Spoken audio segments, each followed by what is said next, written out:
Katika kijiji kidogo kilichoko pembezoni mwa mji, aliishi msichana aitwaye Neema. Neema alikuwa na sura ya kuvutia sana, macho makubwa yenye kung'aa kama nyota, ngozi laini na tabasamu la kupendeza lililomfanya mtu yeyote aridhike kwa kumwona. Alikuwa maarufu mtaa mzima, watu walimpenda kwa sababu alikuwa mkarimu na mcheshi. Lakini kama hadithi nyingi za giza, uzuri wake ulikuwa sehemu tu ya hadithi yake.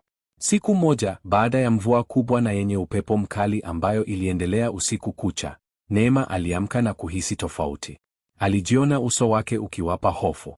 Alisogea kiooni, akitazama kwa makini, na aliogopa kile alichokiona. Sura yake haikuonekana kama kawaida. Kioo kilimwonyesha uso wa mtu mwingine, sura ambayo haikuwa ya Neema.